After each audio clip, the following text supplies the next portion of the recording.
અમારે કુંવરજીભાઈ હોય એટલે લગભગ સરકારની યોજનાઓ આંકડા સહિત આવી જાય, એમાં કોઈ સુધારો કરવાની ગુંજાઈશ રહેતી નથી. એક વાત મારે આપ સૌના ધ્યાન ઉપર મૂકવી છે. મોદી સાહેબ વડાપ્રધાન બન્યા, આપણા મુખ્યમંત્રી હતા, તો બદલાવ શું થયો? મુખ્ય બદલાવ શું થયો? અને આપણે ગામડાને લાગુ પડે એવા ફેરફાર શું થયા? તો અહીંયા ગામના સરપંચ તરીકે વાઘજીભાઈ બેઠા છે. હું વાઘજીભાઈને જ પૂછું, તમારા ગામમાં નાણાં પંચના કેટલા રૂપિયા આવ્યા આ વર્ષે? આપણા લાગત નહીં, 5 લાખ રૂપિયા આવ્યા. આ 5 લાખ રૂપિયા લેવા હાટું થઈને તમારે શું કાંટી કરવી પડી? તમારે ક્યાંય જવું પડ્યું? ક્યાંય અરજી કરવી પડી? કોઈ કલેક્ટર ને, ડીડીઓ ને, ટીડીઓ ને ક્યાંય મનાવવા પડ્યા? કાંઈ ભૂખડું ધરવું પડ્યું?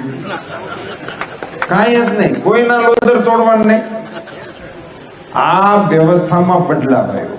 અહીંયા જૂના સરપંચો બેઠા છે, એને પૂછી જોજો, તમે સરપંચો હતા 15-20 વર્ષ પહેલા? નહીં, અહીંયા નહીં, પણ બીજા ગામોમાં હોય ને.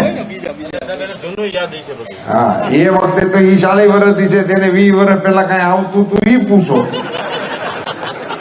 સરકારમાંથી કઈ આવતું હતું?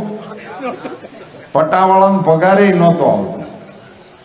એ ફેરફાર મોટો મોદી સાહેબે કર્યો. આખા દેશના સરપંચો ઉપર વડાપ્રધાન તરીકે ભરોસો મૂક્યો હોય એવા પહેલા વડાપ્રધાન એ નરેન્દ્રભાઈ મોદી છે.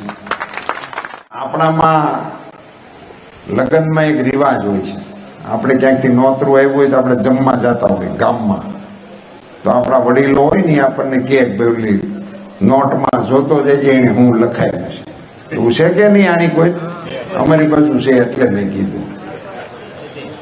તો એ હોય જ, બહેનોમાં હોય, વધાવવા જાય ત્યારે કે 2 રૂપિયાનો વધાવો હાલે છે, 2 લખાવવા પડે. એમાં આપણે સાંડલો જેને લખાવ્યો હોય એને 51 લખાવ્યા હોય તો આપણે 11 લખાવી નવાય ન હોય ને? આપણે 51 લખાવવા પડે. સગવડ વધી હોય તો 100 લખાવાય, એ ફરી વખત આવે તો 100 લખાવાય. એ એકબીજાનો વ્યવહાર વધારવાની રીત છે. આ વ્યવહાર છે ને, તો અમે મોદી સાહેબે વ્યવહાર કરી દીધો. વાઘજીભાઈ 7મી તારીખે વ્યવહાર કરવાનો વારો તમારો છે. આમાં બીજી કઈ લાંબી સમજણ કરવા માટેનો આ વિષય નથી. આજે ભાષણમાં એમણે વ્યવહાર કર્યા પછી અમને મોકલ્યા છે કે અમારો વ્યવહાર થઈ ગયો છે, પૂછી આવજો અને ન્યાના લોકોને વ્યવહાર કરવાનું સમજાવતા આવજો. એ કેવા તમારી વચ્ચે આવ્યું. હવે માનો વાઘજીભાઈ તો સરપંચ છે ને એના ખાતામાં આવી ગયા, પણ અહીંયા તમે બધા ખેડૂતો બેઠા છો, તમારા એકાઉન્ટ હતા, આપણા તો ગઢિયાઓને એકાઉન્ટ જ નહોતા. આપણને વળી બેંકમાં કોણ જવા દેતું હતું?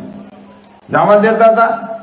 અહીંયા જૂના આગેવાનો હોય છે, મંડળીમાં જ લેતા છે ને. કુંવરજીભાઈ ઉપાધિ કરતા હતા કે આપણે સીઝન આવે એટલે પછી આંકડા થાય ને પછી હોય ને કટારે ને ડોટા ને બમણા ને એવું લેતા હતા. અને મંડળીનો શું વ્યાજનો દર હતો? 18% ભરેલા આમાં બેઠા છે.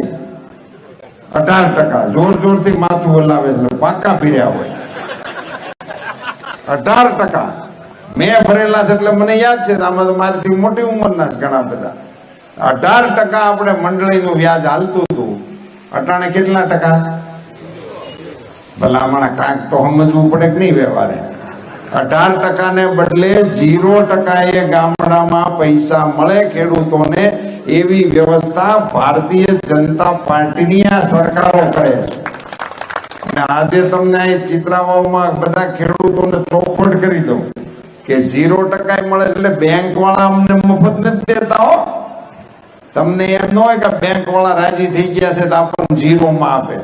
બેંક વાળા તો 7% લે જ છે, પણ તમારે બદલે 3% મોદી સાહેબ ભરે છે અને 4% બાવળિયા સાહેબ ને ભાનુબેન ભરે છે. એટલે આપણને 0% મળે છે. 0% પૈસા મળે. તમારા એકાઉન્ટમાં 4 મહિને 2000 આવે. નો આવતા હોય હાથ ઊંચો કરો. નથી આવતા? કેમ નથી આવતા? ખાતેદાર નથી?